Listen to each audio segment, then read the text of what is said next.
you can go ahead and present. Hey, Rebecca. Hello, everyone. Thank you for coming today. Today we have Turquoise speaking, and Turquoise is a part of the Salish and Blackfeet tribes and is from the Flathead Indian Reservation in Western Montana. She is currently the lead consultant of Indigenous CC and the founder of Indigenous Sky LLC, where she facilitates trainings and implements programming on trauma-informed approaches to support Indigenous identity, revitalization, and educational and community settings at local, state, and regional levels. Turquoise earned her Bachelor of Social Work at the University of Montana, her Master of Social Work at Arizona State University, within a focus in policy administration and community practice, and is a doctoral student in the ASU Social Work PhD program. Congratulations, Turquoise, by the way. And without further introduction, I'm going to pass it over to Turquoise so she can begin her presentation. Thank you so much. I literally am in such the weeds of my program right now, and but it's been going great and I really love it. And I actually really love being a student. So it's been such a great experience so far. So welcome everyone, and thank you for my official introduction. And I'm really excited to be here today. And also I just wanted to check on time. Okay, so today I'm here to talk about creating culturally affirmed, or also known as culturally safe spaces for Indigenous populations. Kyle, are you the host of? Yes, yes. Oh. I was just about to say there's a few people just getting in the door, getting connected to audio. Okay. Okay, that's fine. Could you change two things? Yes. One, so there's no sound when someone joins, and then second, that they're muted upon entry. Just to make things easier, because I know that we'll be you know, going through. Okay, so again, hello everyone and welcome. And I know more people will be trickled in, but again, as you mentioned, or as you saw, this will be recorded, so it'll be available to anyone if you want to go back and watch it again, or if you want to share it with somebody that you know within your institution. That's definitely an option. So I'm really excited that that's going to be available to everyone. So again, my name is Turquoise Devereaux, and I'm here to talk about creating culturally safe spaces or culturally affirmed spaces for Indigenous populations. And okay, so in the beginning, Sabrina kind of said my official introduction, but I'll tell you a little bit more about myself. So like she mentioned, I'm actually from Montana. And put in the chat if you've ever been to Montana, or if you want to go to Montana. I highly recommend it. In my opinion, it's probably one of the most beautiful places in the world. But I know I am a little biased. But even if you just Google Glacier National Park, you will see what I mean. And Glacier National Park is actually my ancestral homeland. So that's where my my people come from, my ancestors.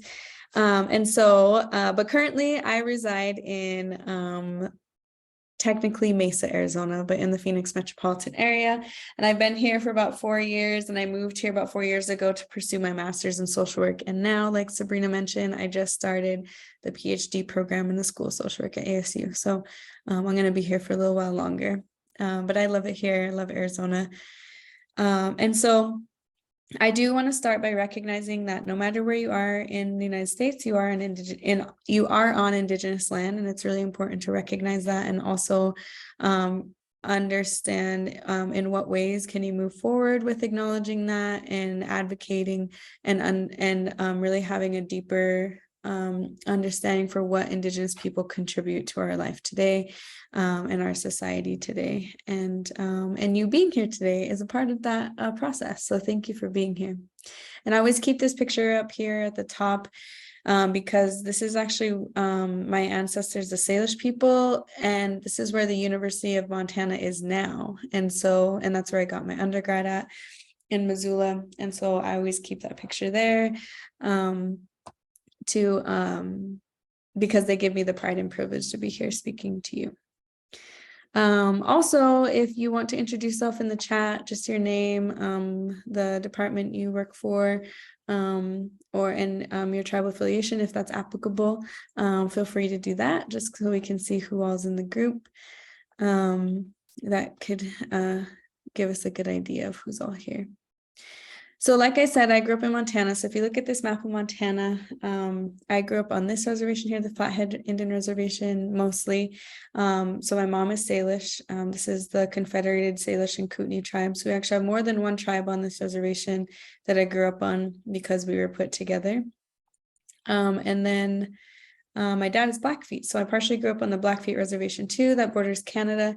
And we're a confederacy, so our other 3 tribes are actually in Canada. And so we have a lot of relatives up north.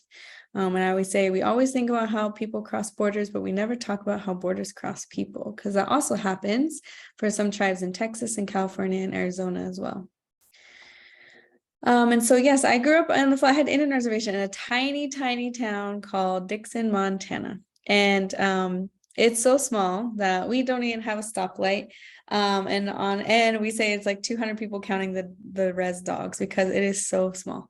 And so that's where I grew up. If you ever go to Montana during the summertime and you're in Western Montana, the tiny town that I come from, they actually grow cantaloupe and white watermelon, and it is literally the best melons you will ever eat in your life. So I highly recommend that if you ever make it to Montana in the summertime. And they're called Dixon melons. This is also a really great resource you can use to text it if you're traveling in the nation. I think it might cover Canada as well. You can text this number, the city or the town that you're in, and it actually will tell you the original tribes that were there before European contact. And so, or even if you work for an organization or anywhere that you're in, you just want to know, and they want to create a land acknowledgement or even work around in that area, in that realm of work, this is a really awesome resource. You can always, like, if you ever lose it, or sometimes it has changed one time before, you can always just Google land acknowledgement number and it'll come up if you ever lose it. Okay, so like I mentioned, I grew up in a small town in Dixon, Montana, and I was raised by my grandparents. So you can see little baby Turquoise here on the right.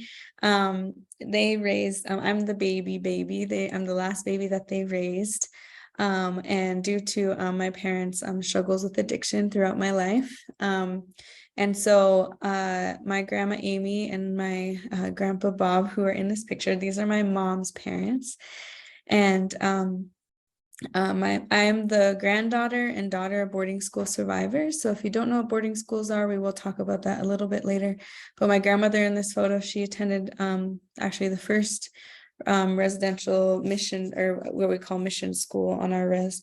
That's in St. Ignatius, Montana. That's on the Flathead Indian Reservation. She attended that when she was growing up with her siblings.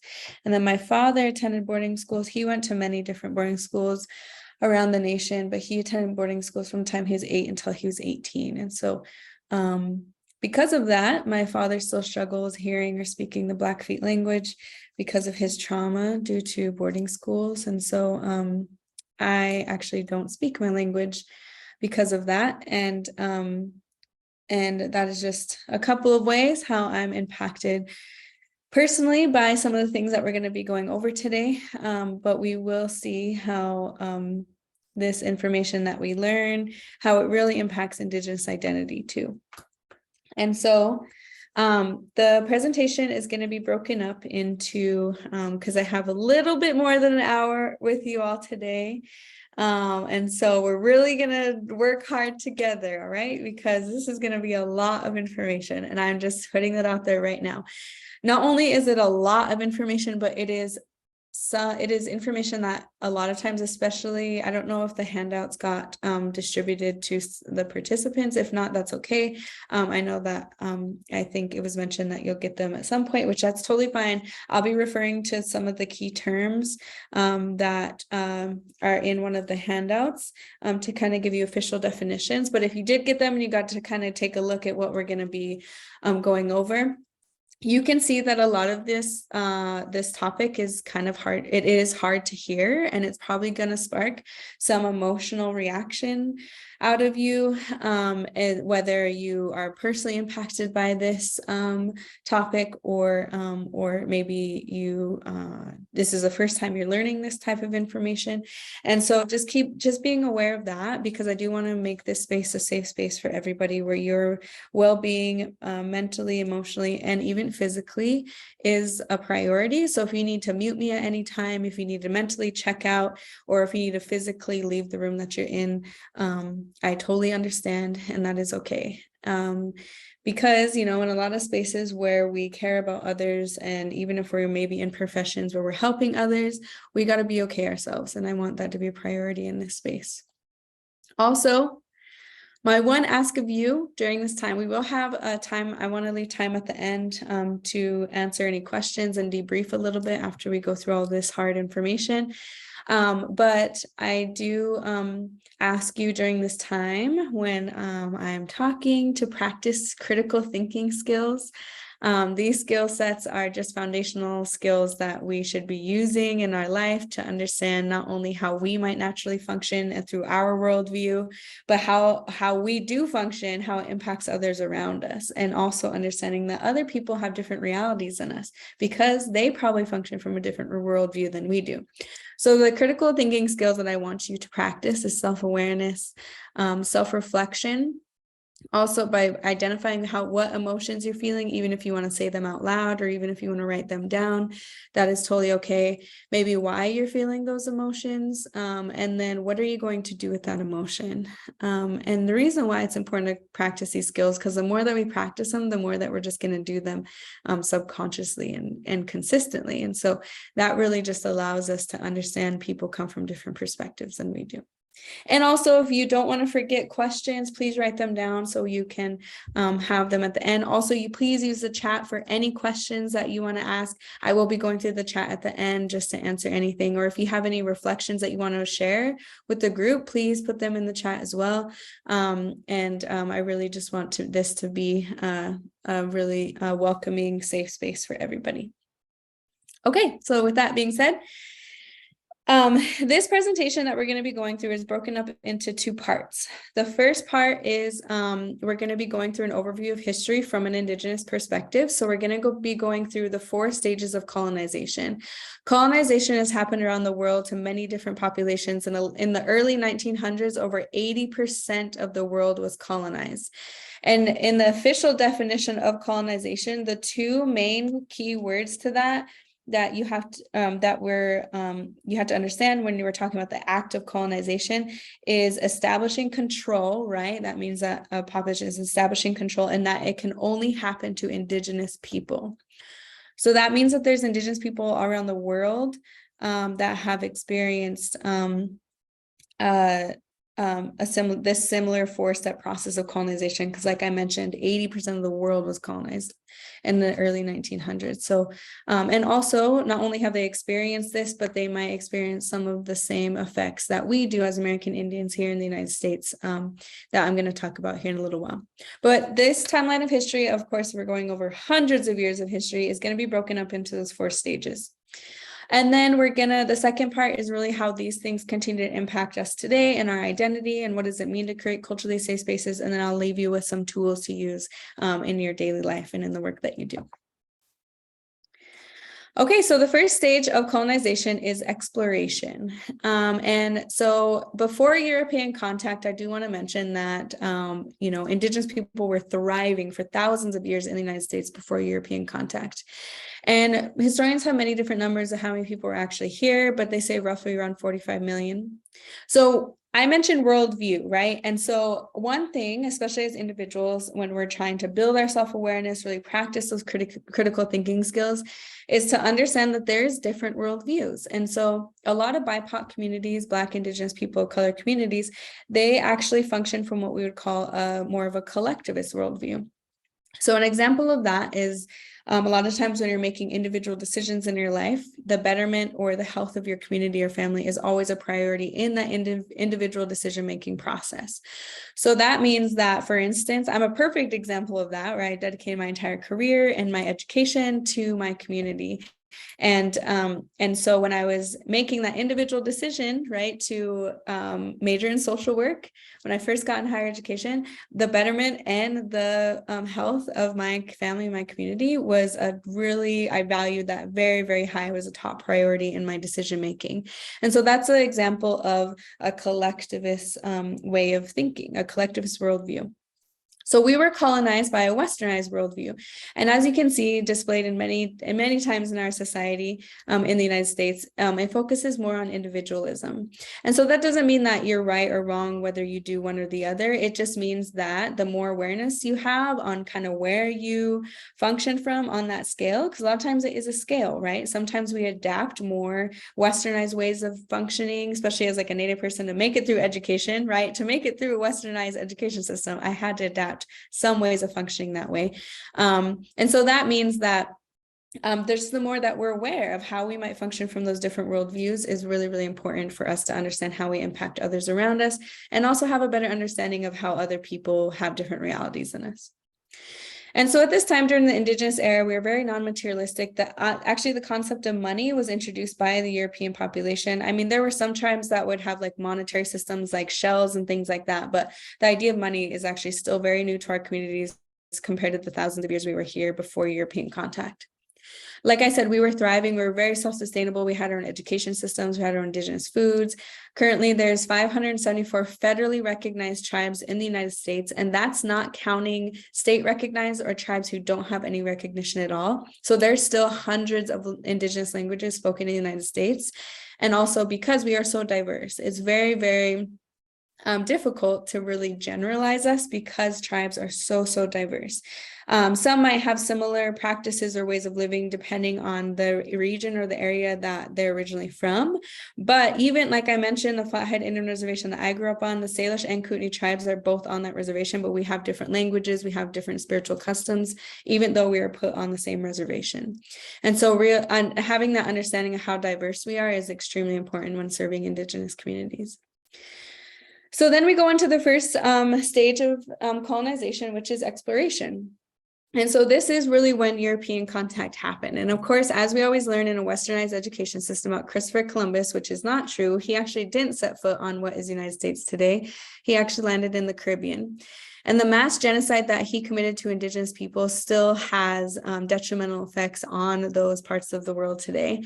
And so there's a man by the name of Bartolomé de las Casas. You can see his name up here. He actually wrote a book that you can read. It's his honest journals about what was happening. He was part of Columbus's crew, and he actually talked about the mass genocide that was happening. And I learned from a participant in a training I was doing in Washington earlier this spring that Bartolomé actually returned to Spain, and he actually ended up fighting for Indigenous people's rights for the rest of his life, which was really, really cool to hear about.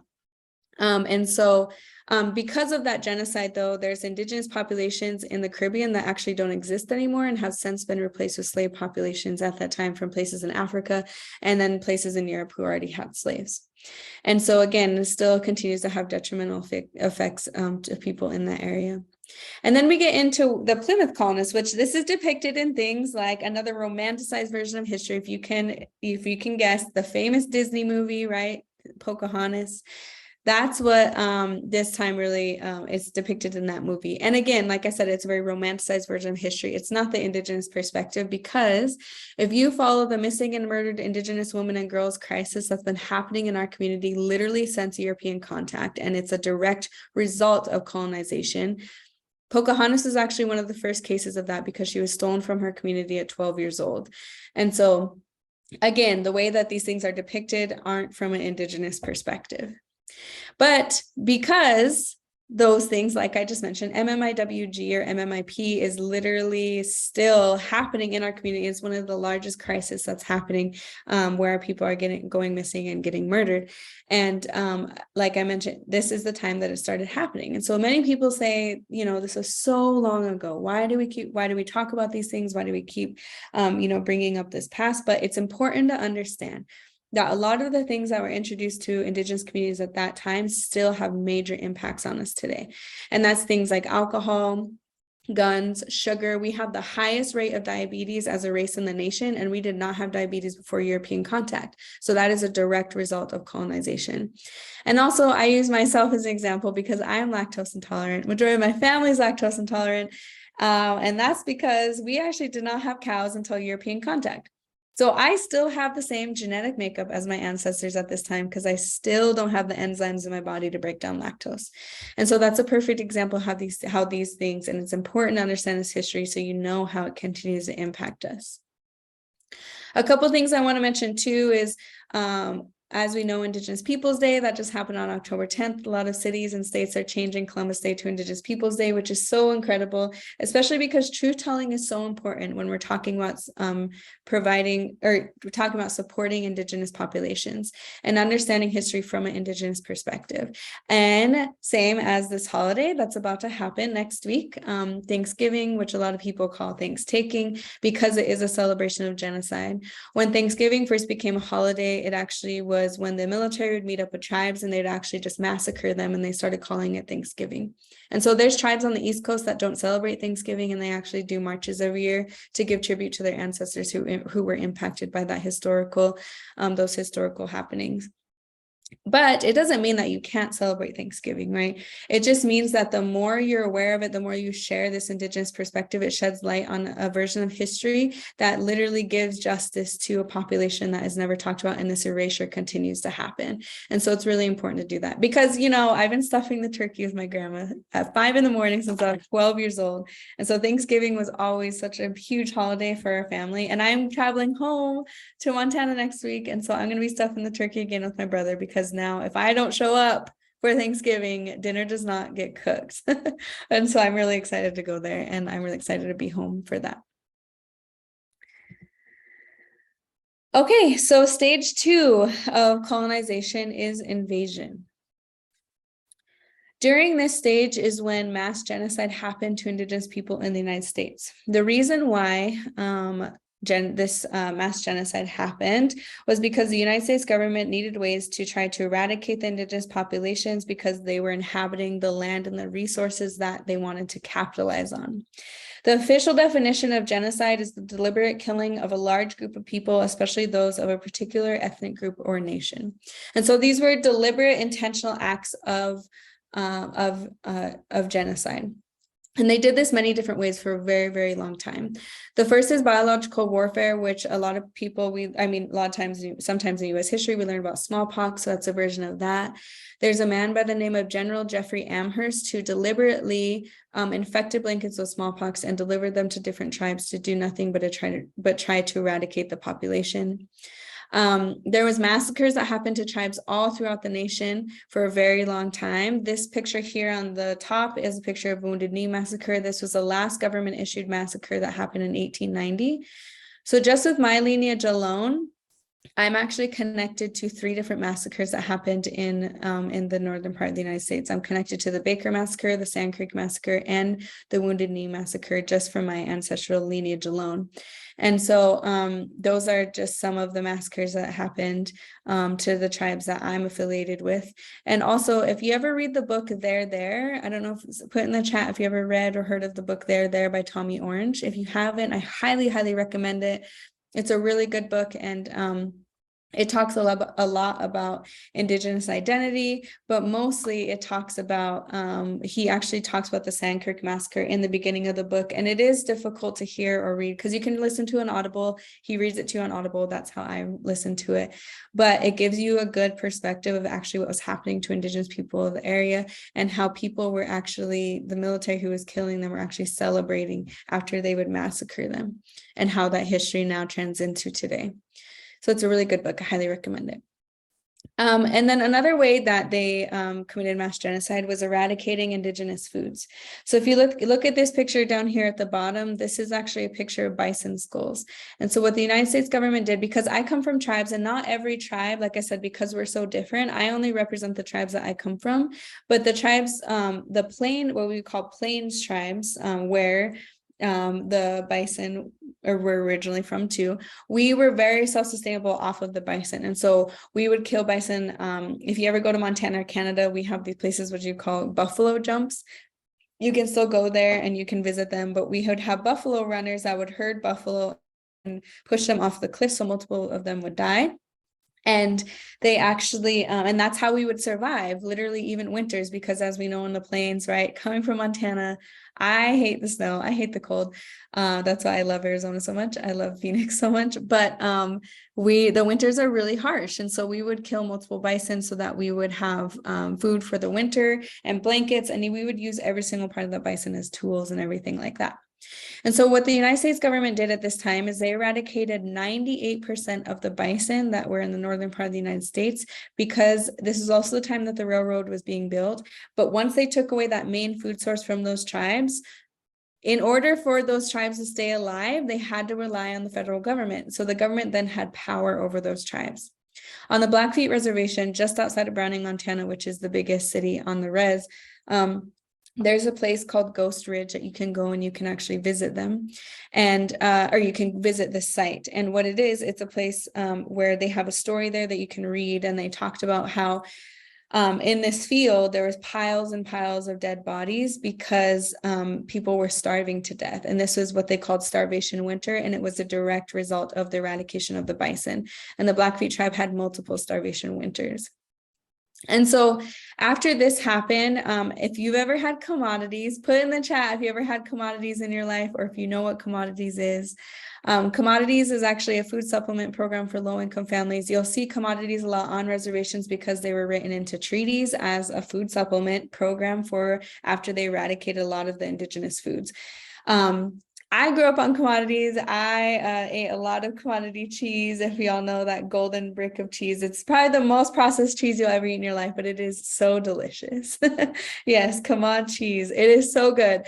And commodity cheese and saltine crackers was my grandma's favorite snack growing up. And so I miss that, being here in the city. I don't get commodities anymore, but when I go home, I definitely indulge when I can. And so this is actually a time that commodities were created, but they were called government rations. And so the government would deliver this food to indigenous tribes or onto reservations of different tribes as a food supplement program. But as I mentioned, even though we might love commod cheese, it is some of the most processed cheese you'll ever eat. And it has detrimental health impacts on literally anyone, especially indigenous people at this time, when this is the first time they ever had food like that in their body. And so it did have really horrible health impacts on them when they did receive government rations or commodities. And it continues to today. Okay, so now we're going into stage 3, and stage 3 is occupation. So during this stage of colonization was really when the removal and the reservation era happened. And so sometimes in US history, we learn about the Trail of Tears. So this is when the Trail of Tears happened. But like I mentioned, almost every single tribe in the United States, actually not all of them, but a lot of them actually aren't on their ancestral homeland. So that means that they were forcefully removed from their land and had their own version of a Trail of Tears. But this really started when President Andrew Jackson became president, and he put into place the Indian removal policy. The reason why he put this into place when he became president is because he couldn't defeat the Seminole tribe, who are now in Florida. And so this was his way of forcibly removing them from their land so that he could capitalize on the resources and land that they were on. And so during this time, the European population was increasing. There was farmland in Oregon and Washington that the United States government wanted to capitalize on. And also, if you know the football team that's named after the big gold rush that happened in California, right, the 49ers. Well, yeah, there was a huge gold rush that happened in California in 1849. And so there's actually another term that comes from that era because they needed some sort of supplemental income for people who weren't mining for gold at the time. they made it legal and it was considered a profession to kill the natives in the area. And so they would bring in the bodies, right, of all the natives, and they would get paid per body. But because they were killing so many natives in the area, they would just start decapitating them. But then when that became too cumbersome, they actually just started scalping them. And every scalp was actually known as a redskin. And that they would get paid per redskin. And that is why that term is considered a racial slur, and actually where that term derives from. But we had a huge win a couple summers ago, and Native organizations have been working on this for decades when we got the Washington team to change their name. And so that is such a huge win for a lot of Indigenous people. And when we're talking about this idea of worldview, right, or sometimes we do things and we feel justified in the way that we do things because of what we value or what we believe. Colonization derives from this idea of what we call manifest destiny. If you ever Google manifest destiny, you can see this as a picture, but usually it's a lot bigger, and it's a white woman holding a Bible and the bison and the natives running away from her, and then the industrial scene behind her. So this is what depicts the idea of manifest destiny, but this also depicts the process of colonization. And so they felt justified in what they were doing because of this idea of manifest destiny. So throughout U.S. history, sometimes we learn about the two Homestead Acts that happened, which one is in 1862, one was in 1866. If you look at this flyer down here in the corner, they would put these flyers up in Europe and say, come move to the United States and farm and live on this free Indian land, right? But we know that it was not free Indian land because so many lives were lost in that land takeover, and so many tribes don't exist today because of that land takeover. And so this had detrimental effects on Indigenous people, and it continues to, because as Indigenous people, we're people of place, right? That means we're the original people of that place. And so when we talk about that in particular, that means that when we're removed from our original homelands, that impacts our culture, our language, or even the ability to share our cultures with future generations, because we can lose that access. And so it still continues to have detrimental impacts even on the way that we practice our culture. And then, and also this wasn't the largest land giveaway in US history, but this was the largest land giveaway in world history. It did not happen anywhere else in the world. And so now we're going to watch a quick video. Don't worry, there's no sound. So if you can't hear anything, that's totally okay. And it's pretty self-explanatory.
So that's as of 2010. I used to say it was pretty recent, but I've been doing this for a while now. And so that gives us a good perspective. And again, we never, ever see the United States being made that way, ever, right? We never are taught that what had to happen in order for our country to be the way it is. And also to see the difference in what was original homelands for natives to what is reservations today.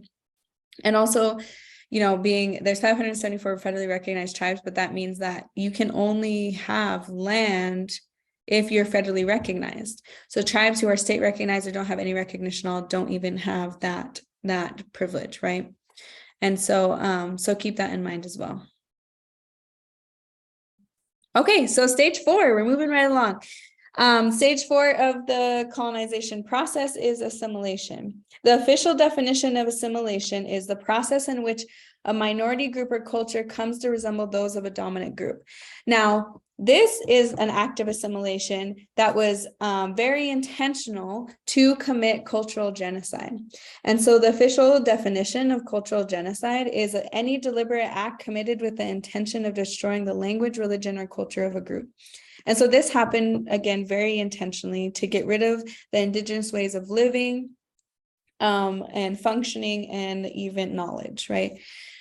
And a lot of times we see the education system, right, because it's a westernized education system, as modern day assimilation, because it's a colonized system that doesn't include, which means it doesn't include indigenous knowledge, ways of learning, like it doesn't include any of the things that we're talking about today, right? It is continued assimilation and continued erasure. And we see that within our country today.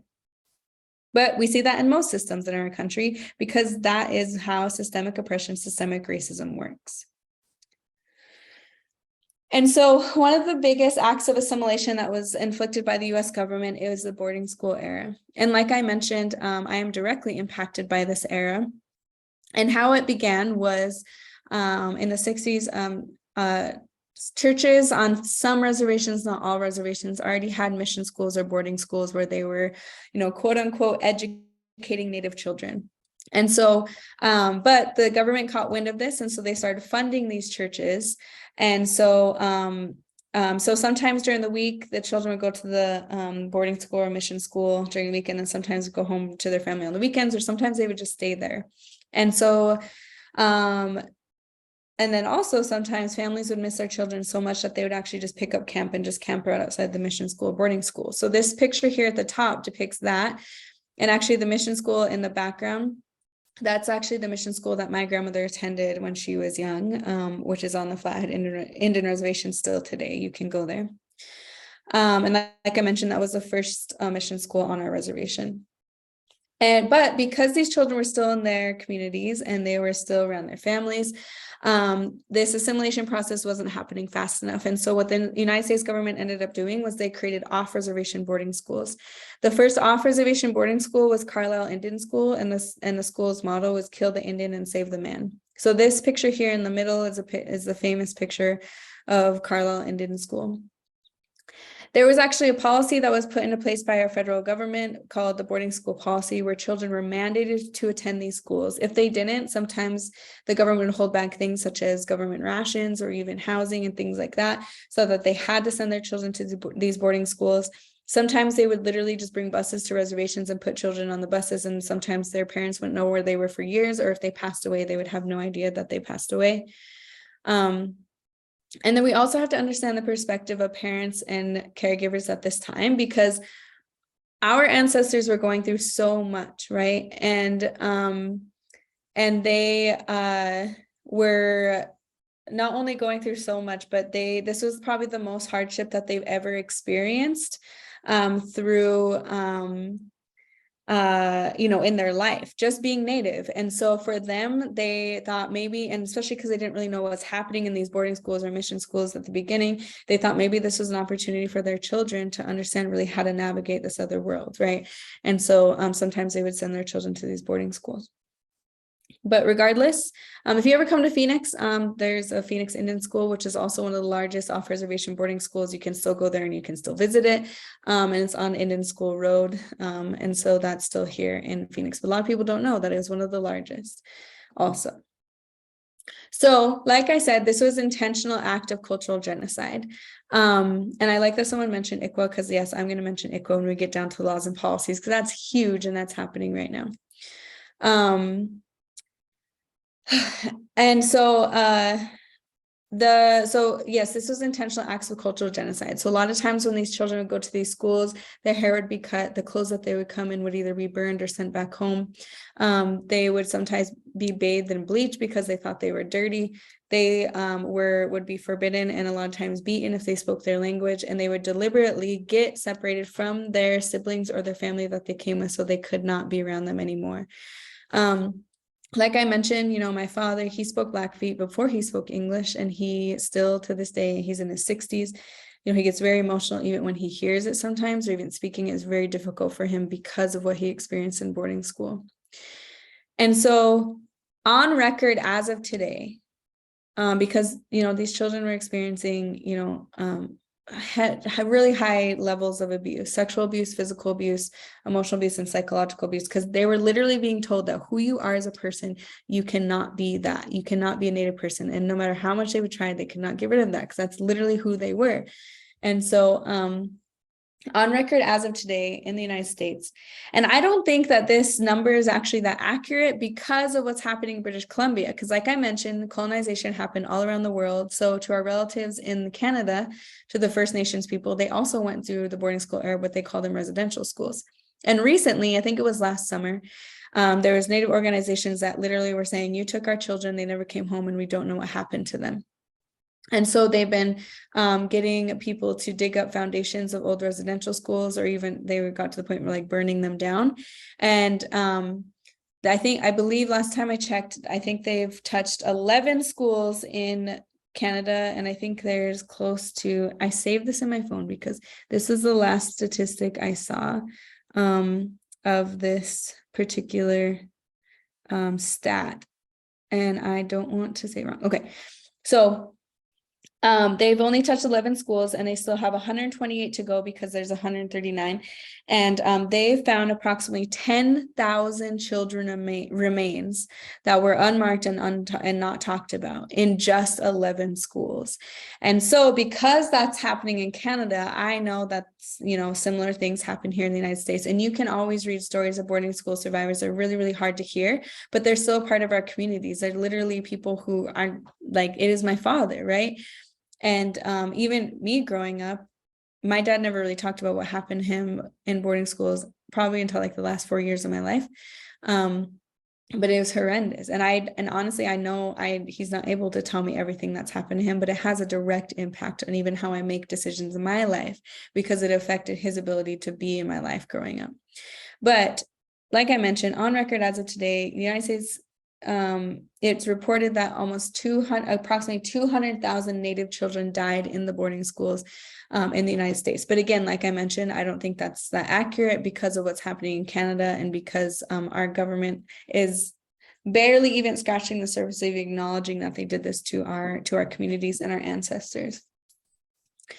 And then when I think about my grandma's boarding school experience too, right? Like, even though she raised me and but she never talked about her boarding school experience. A few things that she would say were also very bad and hard to hear, but she just talked about them like they were nothing. And also she just never went there, because I know that it was it was just not a great time for her.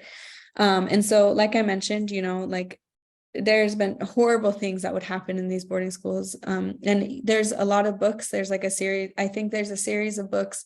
Actually, I know there's a series of books that were written by boarding school survivors that's in Canada that you can also read to learn more about this era. But it's important to understand that we're continuing to be impacted by this. So not only did cultural genocide happen within the boarding school era, even though that had a huge impact on our communities and continues to, but also it happened through the laws and policies of our government. A lot of people don't know this, but in 1883 was actually the Code of Indian Offenses, which made it illegal for us to practice our spirituality. And so in that case, what that means is that for almost 100 years, if we were caught practicing our spirituality, or even sometimes just speaking our language, we would either go to jail, go to prison for life, or we would be massacred. The Wounded Knee massacre that I talked about earlier, that was the last government issued massacre that happened in 1890. It happened right after this became a law, and they were caught ghost dancing, and that's why they were massacred. Also, a lot of people don't know this, but when you think of Natives, usually you think of powwows, right? And powwows are actually more like a more modern version of our culture, because during this time when the Code of Indian Offenses became a law, because powwows are considered celebrations. And so tribes actually would do powwows and call them celebrations instead of, you know, ceremonial practices or spiritual practices, so that they could do them. And so that's actually where powwows derive from. And it's, again, like I mentioned, it's a more modern version of our culture because it was created later, right? And also, but that doesn't mean that people can't identify as powwows as Native people, because it's a huge part of our culture. But a lot of people don't know that's actually where it came from. In 1924, we finally became citizens of our own country. World War I happened before that. So the thousands of natives that fought in World War I actually had to volunteer because they couldn't be drafted because they weren't citizens. 1957 was the last state to allow natives to vote. And so that, I believe that state was Utah. And so it wasn't until 1957 that natives could vote in all the states in the United States. So that meant that we didn't have a say in what was happening to our communities, around our communities, or even within where we lived. And then finally in 1978 was the American Indian Religious Freedom Act, where we could finally practice our spirituality legally. That is not that long ago. So that means that we still have elders in our community who lived through this time where it was very, very dangerous for them to share our culture or our ways of living or even our spiritual practices or even just our language with their children or grandchildren. And so because to a lot of them, it was putting them in danger if they knew those things.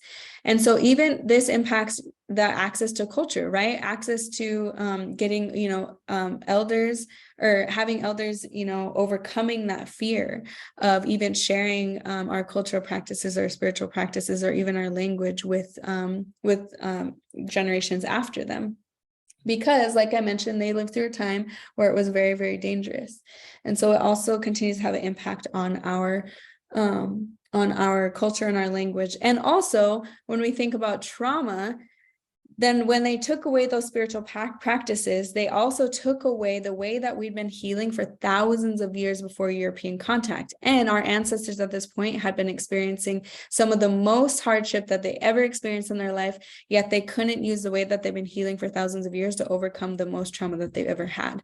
And so when we think about healing from that, even at that, it continues to have that impact on even the ability to heal from this trauma.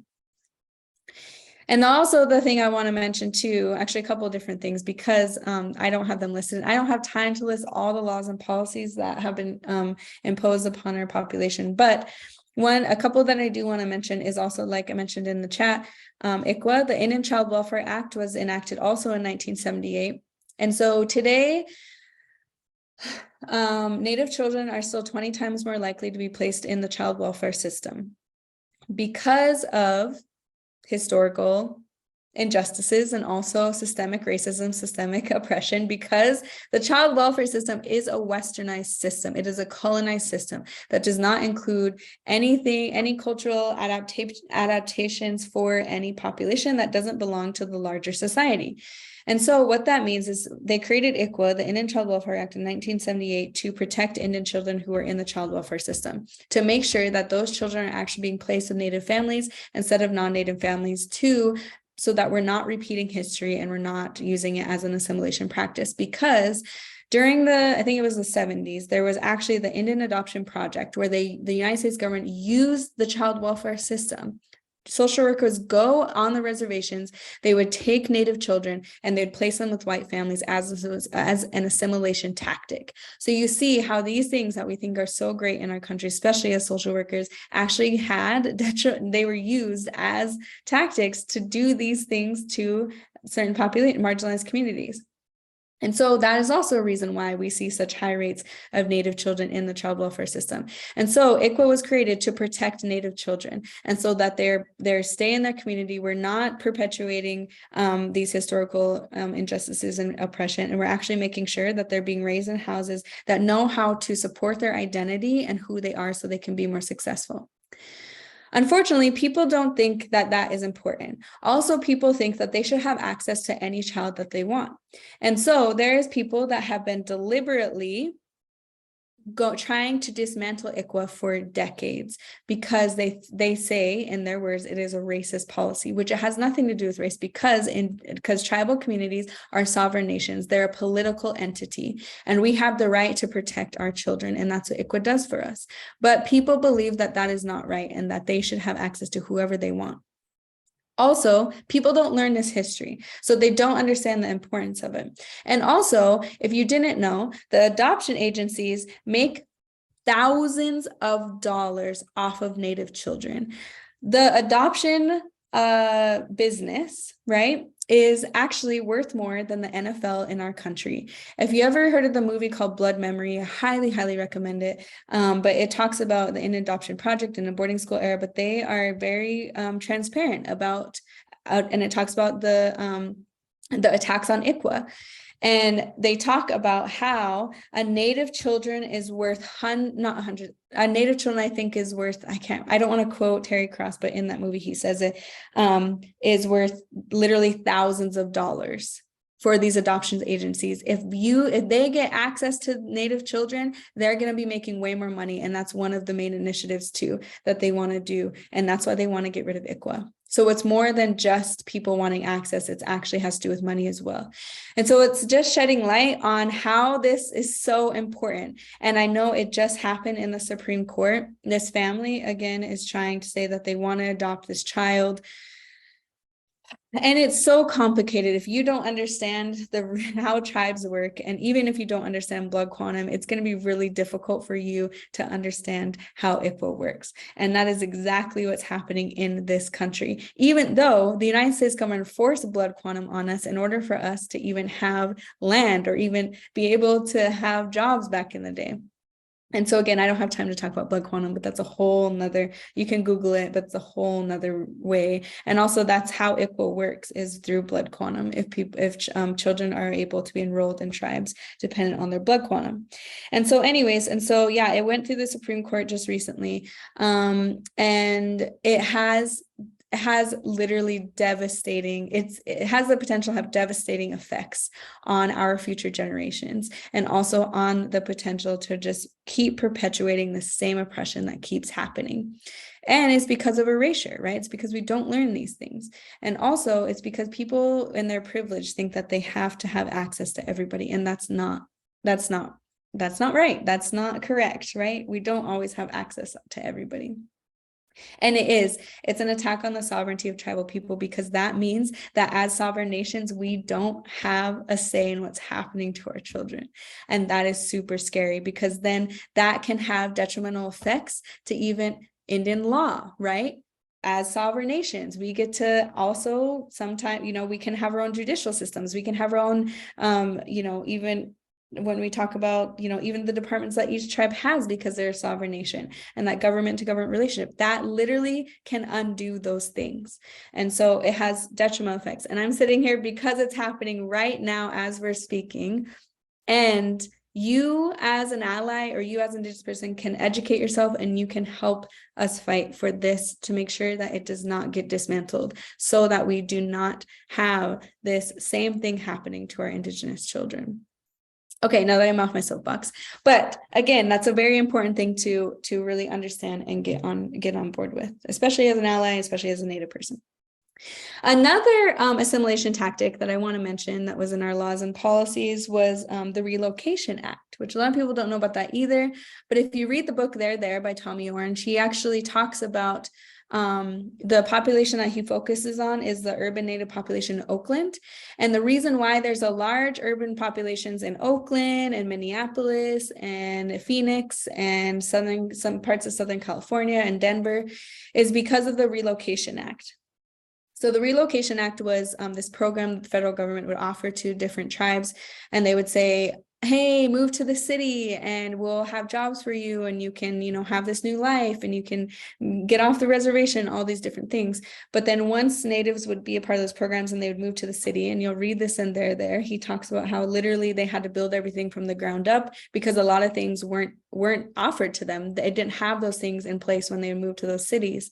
And a lot of times it was actually illegal for them to return back home. If they tried to go back to the reservation, sometimes they would be arrested. And so that's why you see large Native populations in metropolitan areas. But I didn't even know this until recently. My grandmother who raised me, she'd always talk about when she lived in Southern California with her first husband, right? And she had my auntie and my uncle from her first husband. And so she had them and they were babies. And she was always talking about how, she lived in a community where there was all these, Mexican mothers who would help her raise her children and taught her how to make the best tortillas ever, right? And she'd always talk about that. And I didn't even know, it didn't even cross my mind when she would tell me those things. Well, also, I never learned any of these things until I was in college and I did the research myself. But just recently, I saw this picture going around on Facebook.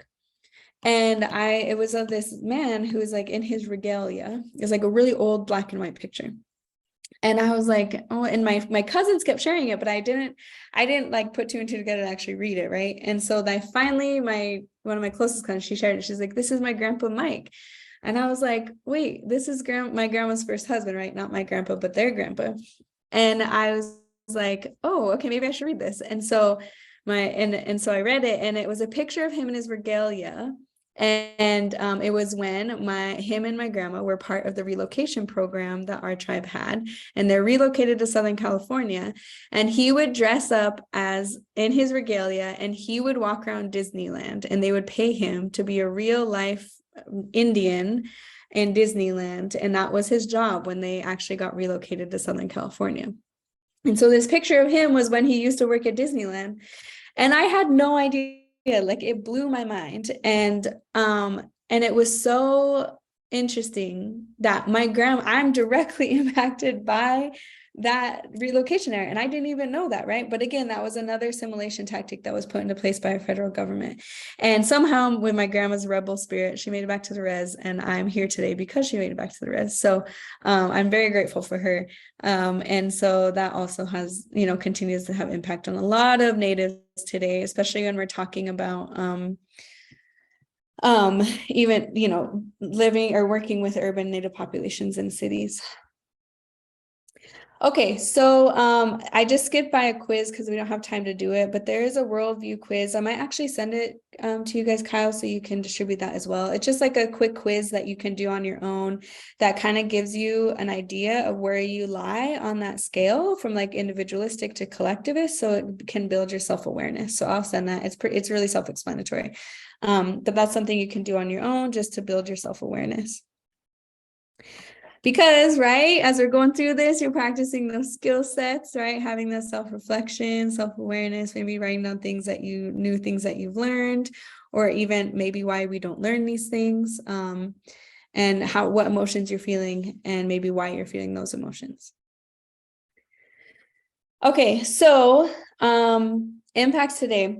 So obviously, I've mentioned a couple of different things that obviously continue to impact us today, but we know these are results of historical oppression. The traumatic things that I talked about in history is what we call historical trauma, right? And those are things that happen to populations who experience long periods of trauma a lot of times. And so, but when that trauma does not get addressed or overcome, then that trauma then gets passed down from generation to generation. So that means that even in my generation, I'm experiencing the trauma of my ancestors, hundreds of years of ancestors, not just my own direct trauma.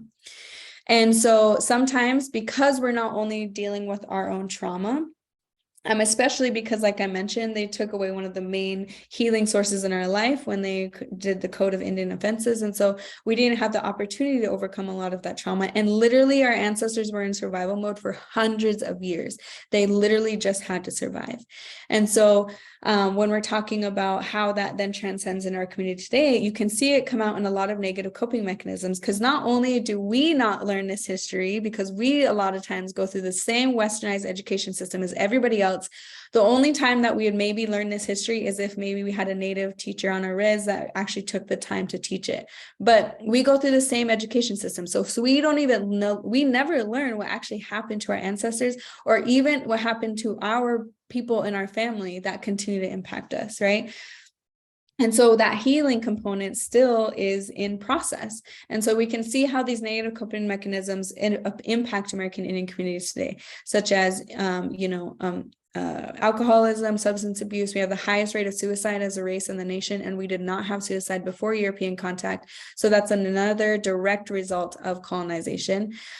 Even I put emotional responsiveness on here because if you think of the generation, it was multiple generations that went through the boarding school era. And they were being raised by people who didn't love them, who didn't create that emotional safe space for them. And so it was very difficult for people to then, when they had children of their own, to create that emotional safe space for them as well. And so I even seen this in my lifetime, because growing up, I never noticed my grandma. She never let us get off the phone or leave the house or even leave the room without saying, I love you, right? She told me and my brother, I love you all the time. That was a thing. And I remember in high school one day, my mom looked at me and she said, I don't know why your grandma tells you she loves you, because she's never told me she's loved me in my life. I never even realized that. I never noticed that. But it was true. My mom would sometimes say, I love you, Mom, and my grandma would never say it back. Because somehow something happened in my grandma, right, where she didn't experience that when she was growing up. So she didn't know how to do that for my mom or my mom's siblings. And and obviously that contributed to my mom's struggle with addiction my entire life.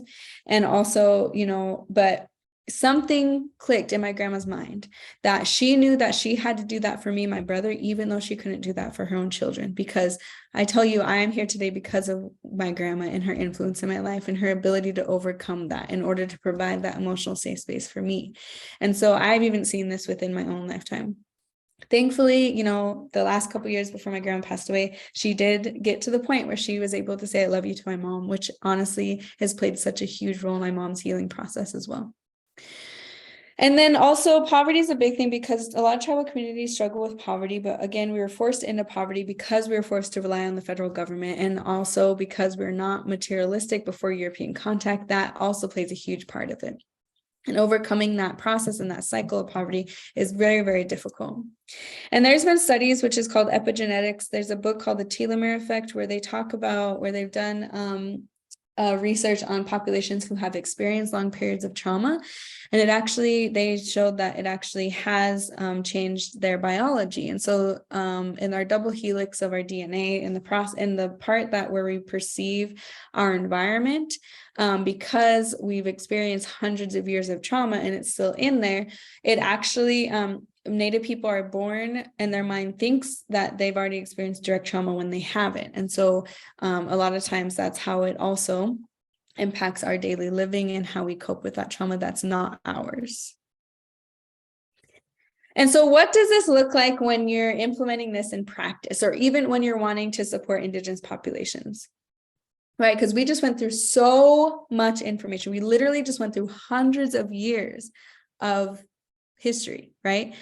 And literally an hour, right? And so that can be very overwhelming. You're probably still going to process this information for days, which that is okay, because we're humans, right? That's literally how we make sense of what we learn. And so, but you being here today is actually being a part of this process of actually creating culturally safe spaces. And the reason why is because in order to understand the complexities of Indigenous identity and how to support Indigenous populations today, it is key and it's essential to understand that historical impact.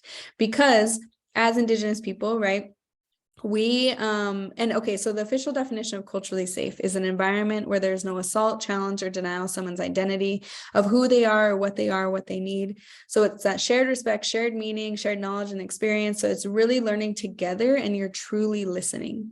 So the thing that Westernized education teaches us that is such a facade is that once we get a degree, we know everything. Especially as a social worker, like we can help anyone we want, right? Because we know everything, we get this degree. But as we know, it's a Westernized education system. It's a very colonized system. So it does not include Indigenous ways of knowledge, healing, or even Indigenous ways of functioning or worldview. So that means that if you only rely on a Westernized education system, you're not going to learn how to create a culturally safe space, because we don't learn how to integrate this Indigenous knowledge or even this historical impact into how we work with Indigenous populations.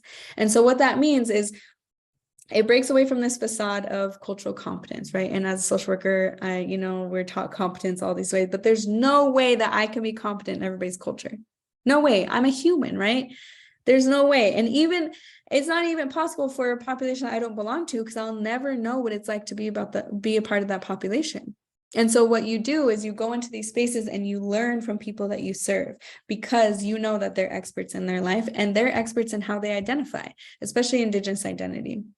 And one of the biggest things to understand, especially when you work with Indigenous populations, because we talk about trauma so much, is also to know that we are probably one of the most resilient populations that you will ever come in contact with, because we made it through all of that we weren't supposed to make it through.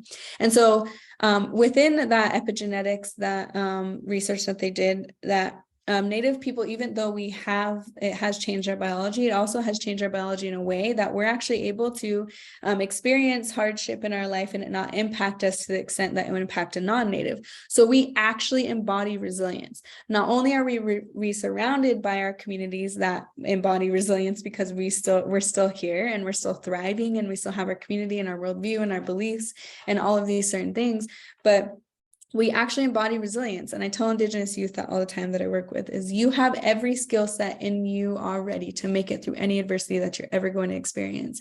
And that's one of the most greatest gifts that our ancestors passed down to us, was that resilience. And so that's really also what we use when we're navigating Westernized systems. When you're working with Native students that are trying to make it through Westernized education or really any Westernized system, we have to navigate these two worlds, because we have one world that really supports who we are as Indigenous people, but we have to be successful in Westernized systems in order to be deemed successful, right, in our society. And so we're constantly navigating these two worlds. So when we're talking about creating culturally safe spaces, that's really where we are helping Indigenous people navigate these two worlds, because research shows, especially in education, if you can support a Native student's identity, and, it doesn't matter what skill set you provide them, whether it's math or writing, like those things help, obviously. But if you just support their identity, they're going to be more successful. So that means that if you're creating these culturally safe spaces, they're going to be more successful in education. And when we talk about how this history impacts identity, we say we lie on a cultural spectrum. Meaning that some of us speak our language, some of us don't. Some of us might go to powwows, some of us might not. Some of us might have been raised by our parents, some of us might have been raised by our grandparents. Some of us might have grown up on the reservation, some of us might have grown up in the city or in a border town, right? So we lie on this cultural spectrum due to this historical context, because a lot of everything that happened to us was not our fault, but it continues to impact how we identify as Indigenous people. And the more that you understand the complexities of Indigenous identity, the more that you're able to support someone with their identity and where they lie on that spectrum. Because no matter where we lie on that spectrum as Indigenous people, we deserve unconditional support for who we are. So we're not perpetuating this oppression that we've experienced for hundreds of years. Also, like I mentioned, practicing that cultural humility instead of going into a space and, because again, and I always tell people this, you're going to make mistakes, and having that humility to say, hey, I'm human. I'm also here to learn. Your people that you're working with are probably going to teach you more than you're probably ever going to teach them. Right. And that's really how it is, especially when you think about this Indigenous, reciprocal way of learning, is there's not a hierarchy. Even though I have a degree, when I work with Indigenous youth, they literally teach me more than I will ever teach them. And I'm telling you that right now, right? I feel like that's such an honor and privilege to be in those spaces with them, because they literally share knowledge that is so meaningful and so useful for me, even as an adult. And so, going into this space and understanding not only how you, practicing those critical thinking skills of your self-awareness and your self-reflection and your worldview and how those things impacted the people that you work with, but also understanding that you're going to make a mistake. I still make mistakes. I make mistakes and I teach this, and I make mistakes with other Native people. That happens all the time. And having that perspective of really going into spaces and saying, you know what, I'm still learning, and I'm dedicating my life to be a lifelong learner, because I want to be an ally for you and I want to be able to serve you to my best ability. And so that's what's so important when we're talking about, especially when we're talking about creating culturally safe spaces, but also moving into cultural humility versus cultural competence. Okay, so a couple of tools that I do want to offer you all, and you have these in the handouts. The first is a resiliency skill. I do a lot of resiliency skill development with a lot of Indigenous youth and Indigenous and tribal communities. But this is a list, and I won't go super in depth with this, but this is a list of the resiliency skills that I use. This came from research from one of my old supervisors when she talked about, she did research with people who are involved in the child welfare system, families, and she came up with this list of resiliency skills. So when I found that out, I utilize these to do resiliency skill development with Indigenous youth, like I mentioned, and tribal communities, so that they can identify probably these skills that they're already using in their life and how they're already using them. So then they can foster them to become positive coping skills within their life. Or sometimes with youth, I'm like, maybe you can turn it into a career, right? If you're super creative and you use that, if you're having a hard day at school, And one of the icebreakers that I use with youth when I do workshops is I say, what's your resiliency skill superpower, right? Like, what are you already using? What do you are like, if you have a hard day of school, maybe you and your friends get in a fight, what do you go home and do? Or what do you do, to make yourself feel better? And how can we really foster that? And then how can, we really figure out, maybe there's a skill on this list that you don't use, but you want to be better at. Like, let's talk about that. And so that's a really great tool to use when you're working with Indigenous youth or just tribal communities. But this is the one I really want to talk about, and I'm just going to spend the last few minutes talking about it, and then I'll turn it over to questions that anybody has. But is this iceberg concept of culture. If you can Google this, it's a very well-used concept. But I love it because it gives us a really good perspective of not only how deep and complex culture and identity is, but also it gives us an opportunity to build our self-awareness of our own culture, our own identity, and our own worldview of how we just might naturally function without even knowing it. And so this surface level culture is things of how we're seen by larger society. So a lot of times this is how we portray ourselves, right? And so you see like food, dress, I think of natives like fry bread, powwows, right? Or even like our artwork or our books that we write or our language, right? All of these things are what you think of when you think of Native populations. Oh, and also one thing that I forgot to mention is we learn assumptions in Westernized society because Westernized education system loves to generalize communities instead of keep them, understand like, oh yeah, diversity is important when we're trying to serve communities, right?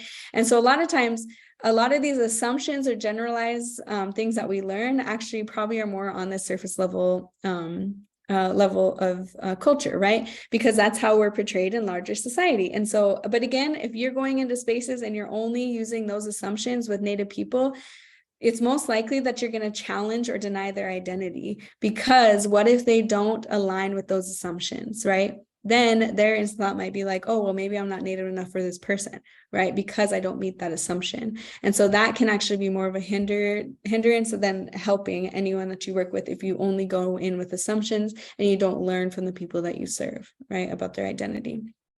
But regardless, it comes from the surface level of culture. So you can see the emotional load to this is relatively low. Like if you see my earrings and you say they're ugly, like I'm not really going to care that much because I love them. And that's how I'm portraying myself, right, to the larger society. Or you tell me my fry bread tastes bad, but that's fine. My cousins will eat it, right? And so that's just not my emotional connection to that is relatively low. I might feel a little hurt, but I'm not going to it's not going to be a detrimental thing in my life. But as we know, 90% of culture or identity lies what we call below sea level or below the surface. So you can see some of these unspoken rules and write some of them in the chat if you want to. If you have a conversational pattern that you use in your family or in maybe at your workspace, right? Because every workspace has a culture, or something that you grew up with, right? Like every reservation has their own slang. And so we have slang that we use within our communities, right? And so that's our conversational pattern.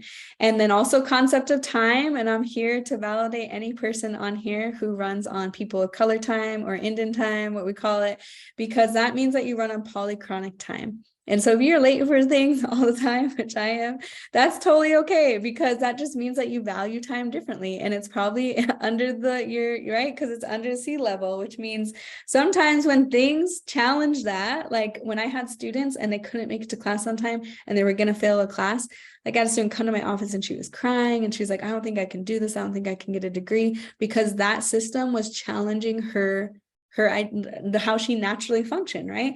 And so her emotional reaction to that was to come to my office and cry and think that she wasn't meant for higher education. So that emotional load to that was very, very high. So you can see how sometimes when these things are challenged, it can end up in some detrimental things in your life. And as we move down here at the bottom to unconscious rules or subconscious rules, these are things that we don't even think about and we just do naturally, that come from our worldview. These are influenced, and this whole thing is influenced in our things in our life, like media, maybe our age, right? Where we grew up, right? Geography.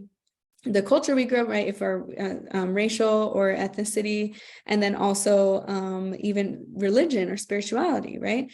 And so all of those things can impact all of these things, because this is really like our worldview, right? How we naturally do things. But down here at the bottom, you can see this one that says concept of self. So that's really identity, right? That's literally how we see ourselves. And if you're challenging that for someone, that emotional reaction to that can be very, very intense.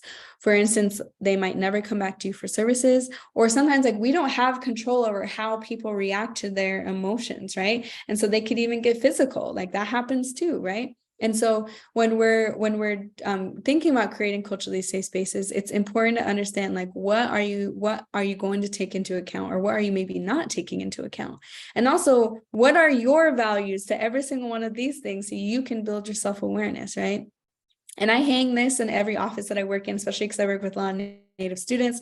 And I can look at it and I'm like, okay, the same student is like really going through it. Like, what am I not taking into account, or what is this system challenging for them, right? In their value sets, or how they might naturally function. And it's really, really helpful because, again, we're so diverse. I can't place my assumptions about my lived experience as a Native person on other Native people and either. So that's something that's really important to understand.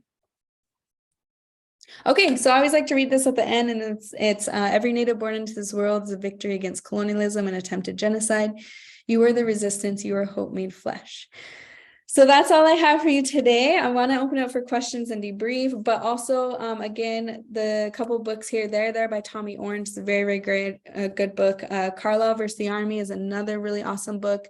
And then here's my email. I'll also put it in the chat if you ever want to reach out, if you have any questions after this, or if you want to talk about anything or any reflections, or even if you want me to come and do lectures wherever you're at in your classes or anything like that. I'm always open to that. So I'm going to stop sharing, and then the floor is yours.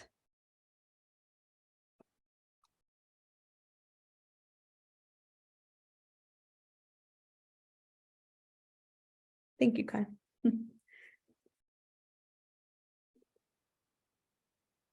Oh, and also I'm going to put a link in the chat to an online timeline that literally goes through in depth, like every historical thing. I try to do it in an hour, but it's very difficult. I don't have the time to go through everything. And so this particular online resource is incredible, and you can access it whenever you want. And it is such a great a resource to have, especially when you're thinking about wanting to learn more about the details of history from an Indigenous perspective. So that's a really, really awesome resource.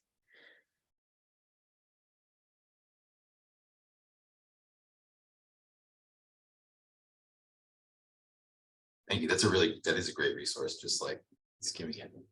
I was going to ask if nobody else has anything to ask right now. I think about, often in these conversations, we talk about isms and how that affects people. We talk about the patriarchy, how that affects men too. Can you speak a little bit how, not to introduce deficit, but what are we missing, by not acknowledging this, as a culture where we are? How can that enhance our systems? Can it?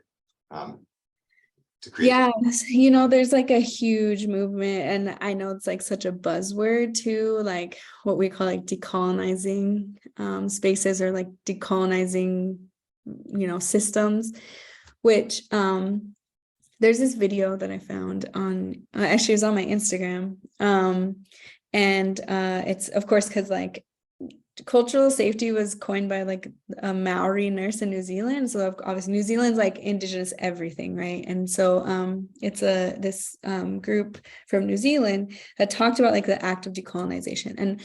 And I think when you're saying like, oh, can we like change the system? Can we like actually like make sure this is included? And there is ways of doing it, but that means that we have to integrate these things, because colonized systems, they are literally working the way that they're made to work.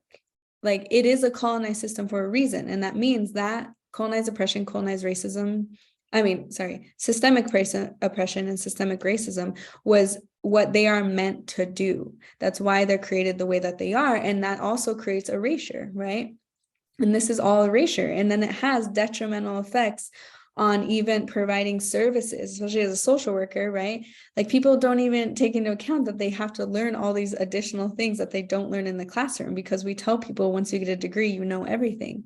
And so that erasure, it just literally continues to perpetuate that oppression, which then continues to, contribute to like the devastating statistics that especially American Indian communities experience.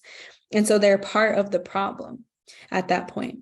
And decolonization, when we're talking about that, and I love how this guy explained it, because there's really no decolonizing, and he says like decolonizing isn't like dismantling the colonized system. What the act of decolonization does is it acknowledges what the colonized system does, and then it provides strategies and methodologies to incorporate Indigenous worldview and values and ways of healing into those systems, so that there's spaces where those things are acknowledged and it's not continuing to do what the system does. And so I think that's a perfect example of that. And that's ways that we can do that. Also, I'll put in the chat, there's this resource that I have that is so cool, because it's from the book Decolonizing Methodologies, but it literally lays out, like it's a 1-pager. It lays out like, this is the methodology, this is how you do it, and it's literally just about spaces. Like, this is what you can do in a space, and this is how you do it. If you're doing research, this is what you can do, and this is how you do it. And it's a really, really awesome resource. And so I'll definitely add that as well. But I hope that that answered your question to some extent. It is like a very large concept. So Frankie turned his camera on. Did you have something you want to say, Frankie? Just say hi.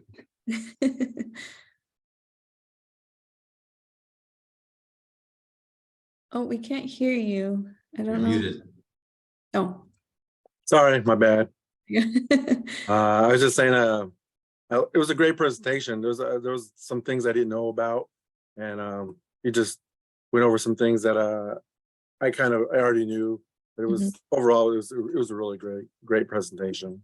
Thank you. I'm really glad you enjoyed it, because yeah, and I feel like that's the thing, like when I present a lot, like I learn, like, because people teach me things, I'm like, oh my gosh, I want to add that, and I'm like, okay, at this point, like usually I do this like 3 hours. Like there needs to be like a cutoff, but it's just like so much information, and there's always things that can be added. And that's why I always like to provide resources, because it's like, I can give you the gist. I'm really glad that you enjoyed it, because yeah, it is a lot of information. So I did add in the chat the resource that I just talked about that lists the decolonizing methodologies, and it does have the citation on the bottom. So that's the book. If you're ever interested in reading more about decolonizing methodologies, especially, working for an institution, like that's huge, because again, right, institutions perpetuate that oppression. And so it's important to to really understand how you can do that.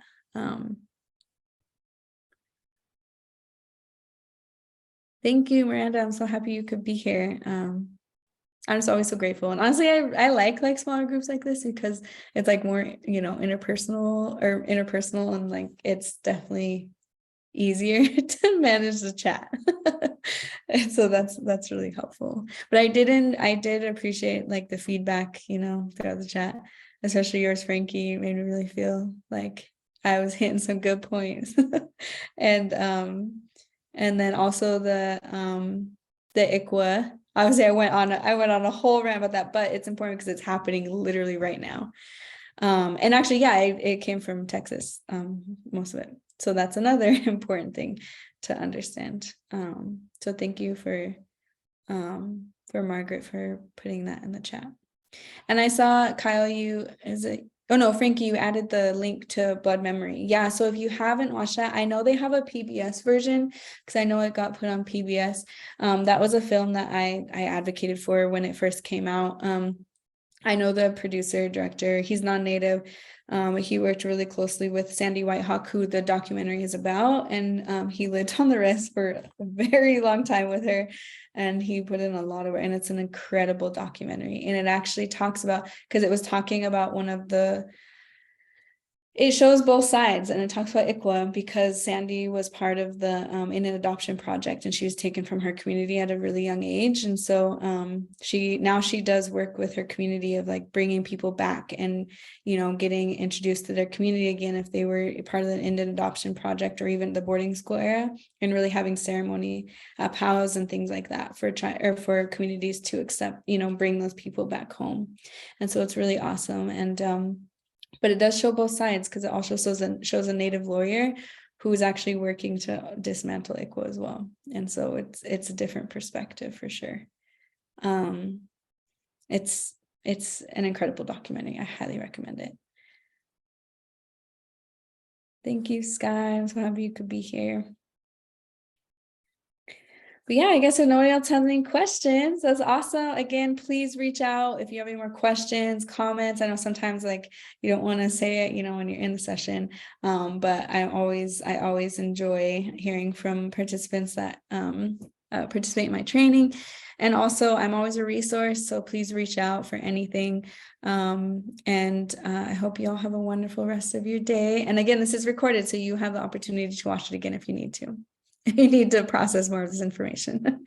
But thank you all so much for having me. I'm so happy, and I'm really happy that we were able to make this work. Thank you, Turquoise. Yeah, thank you. Have a good day, everyone. Thanks. Bye.